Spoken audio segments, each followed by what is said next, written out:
Hey guys, Nike here. I wanted to give people the engineer build that I use in dungeons.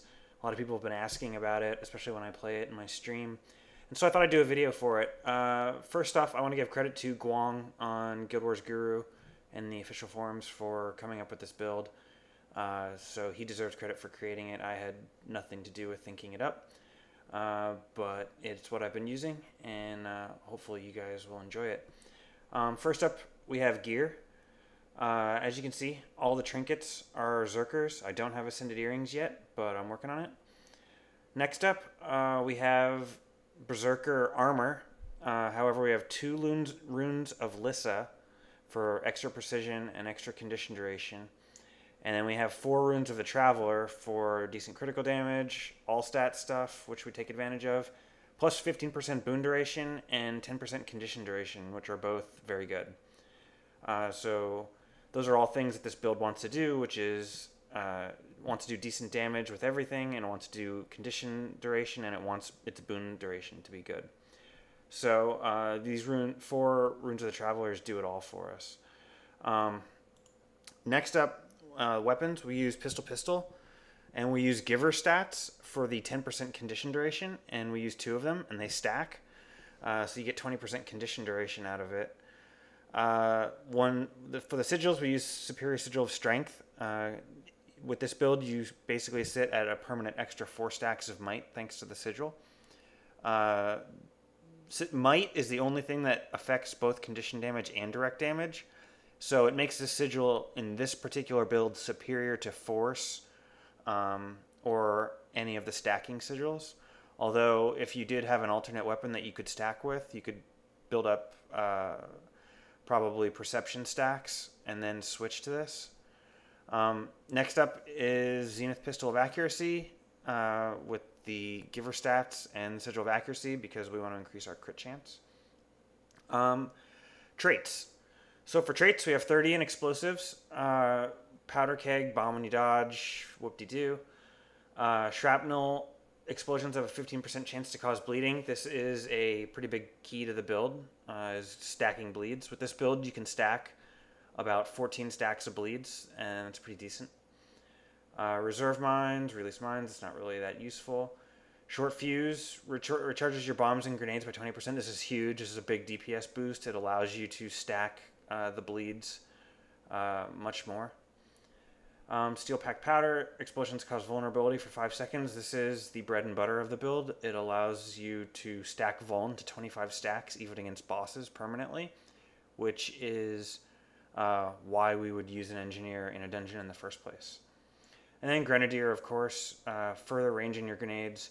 And the extra grenade with each kit skill combines very well with all the other skills that increase the vuln and the bleeds when you make an explosion. 5 in firearms for a 30% chance for 3 seconds on critical hits. Each auto attack throws multiple grenades, so you have with this a pretty decent chance of every auto attack inflicting multiple bleeds. So you do stack up the bleeds pretty fast. We have 10, and incidentally, this will increase our condition damage by 50, which isn't that big a deal, but this 30% condition duration in explosives is pretty clutch. Alchemy, we have 10% boon duration. Hidden Flask, Elixir Beat, 75% health is whatever. Invigorating Speed, when you gain Swiftness, you also gain 5 seconds of Vigor. This is huge for the build. It allows us to maintain Perma Vigor and Perma Swiftness, as you'll see. 25 into Tools gives us big crits. And Tool Belt recharge rate by 25%, which is pretty good for increasing our DPS, since Grenade Barrage is a huge DPS boost. And Big Ol' Bomb is nice to have for might stacking and stealth stacking. Speedy Kits is the combo with Invigorating Speed. Whenever you equip a kit, you gain 5 seconds of Swiftness, which also gives you 5 seconds of Vigor. And these are affected by our boon duration, which is 25%. So when you're just running around in the open world, you can swap between 2 kits or just 1 kit, and as you see, it gives you Vigor and Swiftness. Swap to another kit, Vigor and Swiftness, and just keep swapping, and you'll maintain permanent Vigor, permanent Swiftness.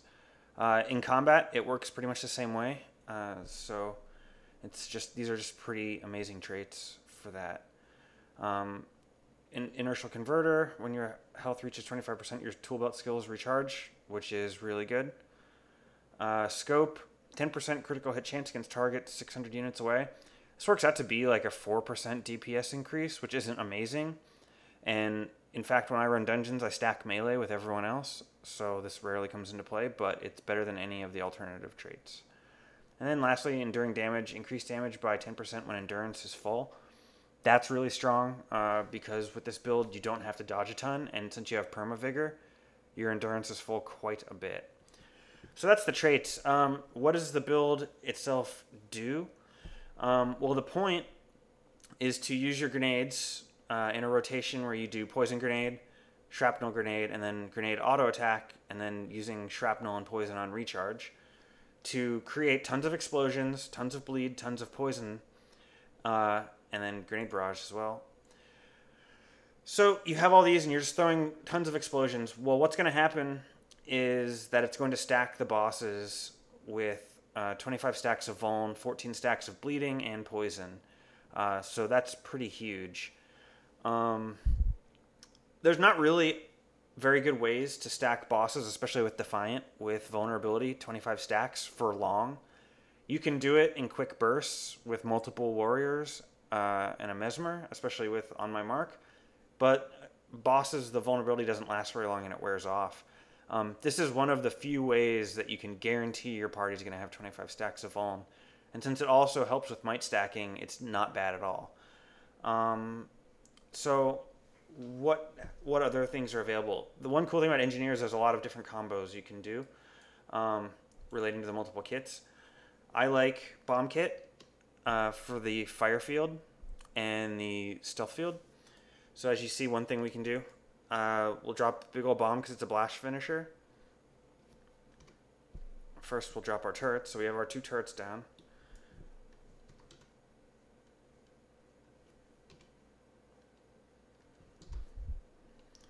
You see there, 3 blast finishers gives us 3 stacks of might, or 9 stacks of might.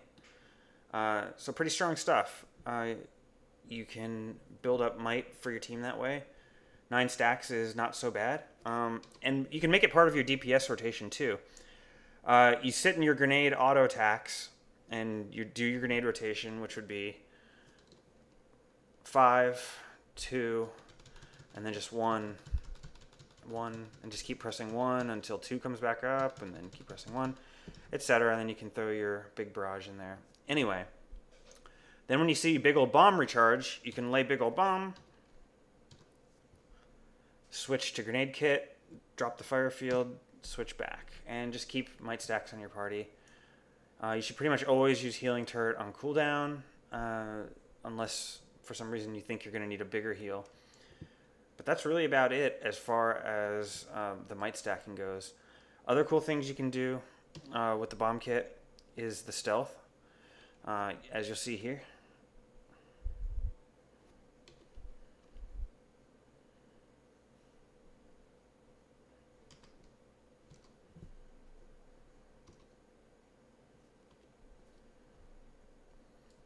So you do 3 blast finishers into the stealth, and you get your team stealth. So if you don't have a thief, in a pinch, you can act as one.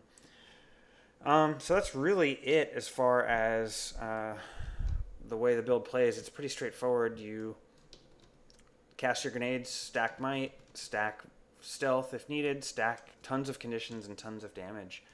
I'm going to try to get some videos of me playing the NG up so you can see how it plays out. One last thing I want to touch on is food. With this, I use koi cakes for 40% condition duration and 70 condition damage. This is a pretty big increase. 40% condition duration will mean that you are at 110% condition duration. Well, the implication of that is that you pretty much entirely cancel out the Defiant benefit, and your conditions last as long as the tooltips say they are against bosses. So you're in a pretty good spot with this. It helps a great deal maintain lots of stacks of bleeding and keep the might or keep the vuln up on the bosses. So that is the engineer build that I would recommend you guys use if you want to start playing engineer. There's a lot of combos. I don't claim to be a very good engineer player. I don't know all of everything that you can do yet, and I definitely don't have my rotations down so that I can do things on muscle memory as far as the stacking of the might and the stealth and all the blast finishers that you're capable of. So there's definitely a lot of room to master the class. But even if you are new to the class, you can contribute a lot to your team by stacking very easily 25 stacks of Vuln on bosses. And that's just a huge benefit. Everyone in your party doing 25% more damage is pretty great. And the damage you bring to the table is pretty decent as well. So your team's not really losing out very much by having you on it. That is everything to do with this build, so if you have any questions about it, hit me up in the comments. Thanks.